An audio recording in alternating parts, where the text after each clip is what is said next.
Good day, everybody. It's Mike Duffy here, checking in from MupoEntertainment.com and Don't Get Hacked Cybersecurity Services.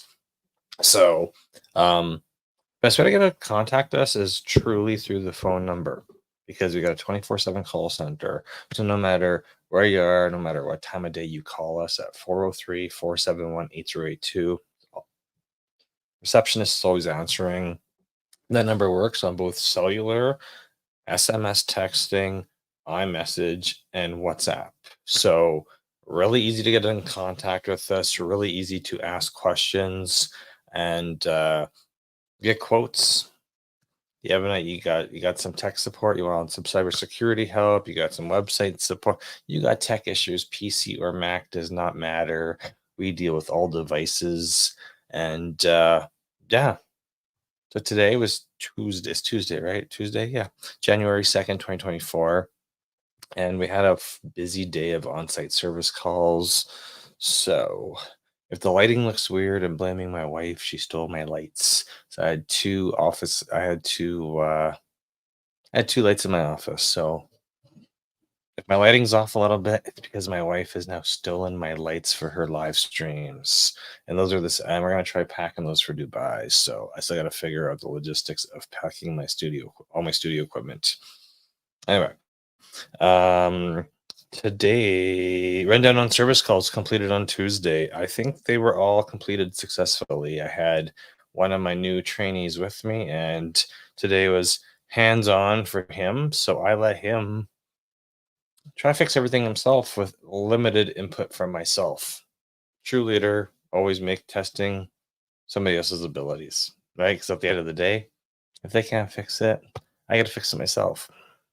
So this morning we finished cleaning up a network rack. I posted a reel on Facebook and Instagram. So we went Saturday, spent 2.5 hours. Then we went back today, spent 2 hours because the requirements of the customer changed. So sometimes this happens, sometimes it doesn't. Sometimes we're just asked to install new equipment, label it, organize it, and sometimes we're asked to install new equipment and then we're asked if we can actually clean and organize the whole rack. So that's two different processes there because of course when you're dealing with somebody residential business commercial client that has a network rack, you don't know how old the equipment is. You don't know what the wiring situation is. You don't know how old the wiring is. You don't know how if there's anything busted in there. Um, Saturday was like 2.5 hours of toning Ethernet wires, labeling every single piece of equipment, labeling the wires, pulling out a whole bunch of wires that weren't even connected to anything. I think at least a dozen Ethernet cables were pulled out and a whole bunch of Shaw coax cables not being used. Like the before and after picture is quite dramatic. May not be as organized as some people would like, but we went based off what the customer wanted. So first it was like they just kept asking us, "Oh, can you tidy this up? Can you tidy?" And we're like, "No problem. You let us know what tidiness level you want, and we'll just charge you per hour." And there's two of us here, so you're actually getting a great deal because there's two guys in there because somebody's training right now. So I did some work, he did some work. The customer showed us exactly where they wanted the cables routed. So it worked out pretty good. So 4.5 hours total for cleaning up a network rack. So that's a small one. It was pretty much a home office network as well as home theater on the other side. So when you're doing that type of work, you just need to make sure you take lots of photo before and after photos, you label everything, and then you test and verify all the equipment works after you're finished. Right? They couldn't even access their power bars or their Sonos gear, and now everything's accessible. Um, so yeah, that's what we can help. It looks really bad when you've got people coming to your home in their situation. They have huge, like their whole basement is like two different home theater rooms, and that rack runs all the gear. And I'm like, you're bringing somebody over to your house, and they look in your rack, and it's just spaghetti wires everywhere. It's like the wife said she had nightmares over it. It looked like she thought there were spiders in there because there's so just how disorganized and ugly it was. So she was super happy. She wasn't happy after Saturday because she's like, I want you guys to spend more time cleaning it up. And I'm like, you said 2 hours. We did what we could in 2 hours. It was actually 2.5 hours. So then we're like, we can come back and finish the job. We just want to make sure everything works and you're super happy with the work. So anyway, that's all been done. They've got our cards and they said they were going to refer us to a lot of people. So thank you for that recommendation. Especially when you've got somebody in their training, it's nice that the customer's telling me I'm the best in the city. They've never met me, but they had a couple of people refer them to us. So that's how we got that job. And they were super happy. They were taking photos, sending to their friends. So they were super excited that I was going to Dubai because they've been to Dubai many, many times. And they were really jealous that I was setting up a business there. So hopefully that connection. Yeah. So after we finished that, we went to a one printer service call, which ended up being a double printer service call because I know this happens with printers. People have printers that they love. And when your printer starts pissing you off a little bit and it's not printing properly or whatever the case may be, you just kind of stop using it. And then, like 4, 5, 6 months later, you realize I've got a printer and a whole bunch of ink for it, but it's not working. So what do? Do I go buy a new printer or do I pay somebody hourly to come in and fix the printer? Right. So two brother printer. But what happens is that people sometimes make changes to their computer or their home network. So I really prefer people using printers on USB connection, but that means your computer is going to be tethered to that printer with the USB cable. It's always going to work.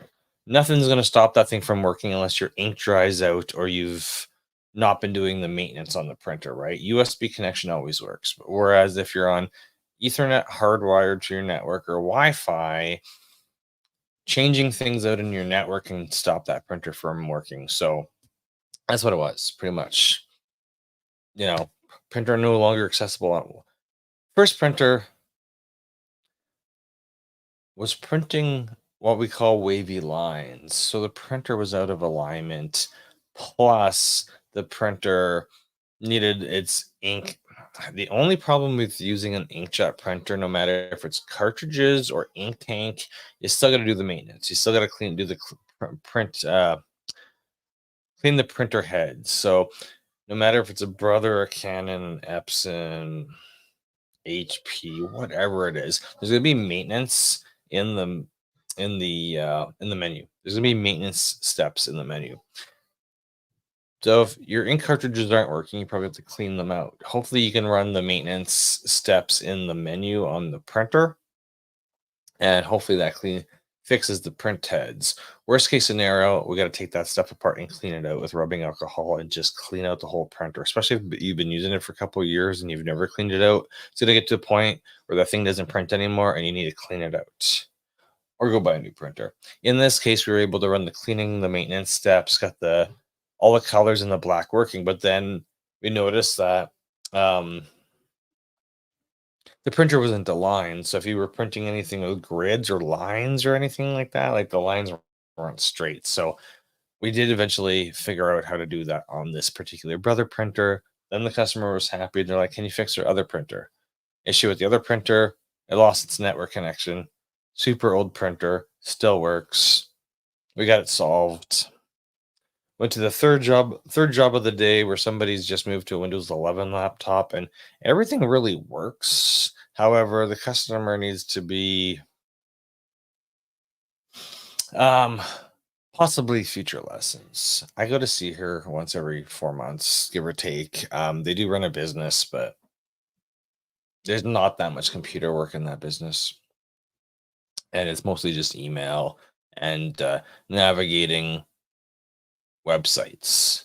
So I had the new guy sit down with her and chit chat for an hour. And we went through all of her problems, and maybe she just needed somebody else to show her that everything does actually work on the computer. Sometimes you just need a fresh face giving you instruction, right? So, and then while we were there, we got a call from a denture clinic to go and look at their printer. It wasn't printing or scanning. So we figured out with the last call of the day, printer just needed to be unplugged. Realistically, that's all that needed to be done. They can that step can be helped. We could have discovered that troubleshooting step that was required, unplugging the printer and plugging it back in on a remote service call. But since I'm demonstrating how to fix printers to somebody, and we had 3 printers to fix today, I'm like, perfect, awesome on-site job at the end of the day is the printer was responding or scanning was responding, but it wasn't printing. So that was kind of the weird thing is with technology, if all the lights are on, but something's not responding, just think of your phone or your laptop or your printer or your other technology device as a computer. And sometimes all the lights are on, but nobody's really home up there, and you got to turn that device off and restart it and get it to work. So it was kind of funny because I sent my other technician there before me, so I gave him like 10-15 minutes of troubleshooting before I got there. He's like, it's not working and it has updates and this and this and this. I'm like, have you unplugged it yet? He's like, no. And I'm like, unplug it. He's like, really? And I'm like, yeah, unplug it. And then he unplugged, we got it unplugged, plugged back in, printer started to work, scanner started to work. And I'm like, yeah, see, that's something that's part of the diagnostic troubleshooting steps, right? Like if some functions are working and some aren't, unplug it, plug it back in and see how it goes. Anyway, customer's happy. They can go back to scanning and printing and all that fun stuff. So, um, anyway, that's just a rundown for today. So, just a summary. Mike Duffy here from DontGetHacked.ca. We provide cybersecurity services to customers.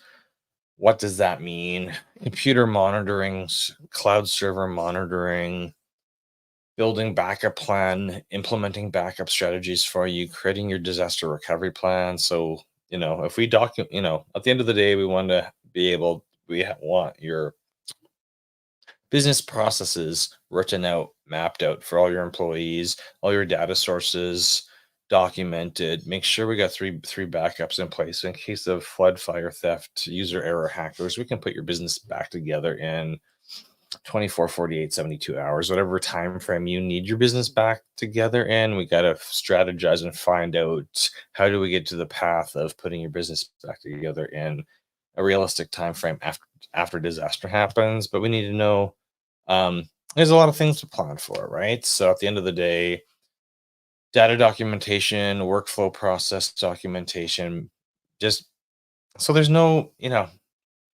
whenever an emergency happens, there's always going to be stress. But if we can reduce that amount of stress by having business processes documented, data documented, we know what needs to be put back into place on a timeline, right? Certain things are going to be first, second, and third. Not all data needs to be backed up, but we need to verify what actually does need to be backed up versus what doesn't need to be backed up. A lot of businesses are either backing up everything and a lot of useless data. Then other businesses on the other side, we find they may have data backups, but when we go to test those data backups, um, not everything's there. And it leads to a lot of stress because if you're paying a technology service company to back up your stuff, if you're paying a managed service provider or a tech guy or somebody to back up your stuff for you, you need to be part of that decision process because only you know your business and only you know what needs to actually be restored in a timely manner. And not everything needs to be restored. But a lot of times you're backing up stuff that doesn't need to be backed up and you're not backing up the critical stuff. If you're using cloud services, are you actually backing up your data on those cloud services? Or are you trusting a third party service provider to back up your stuff? And how trustworthy is that third party data provider?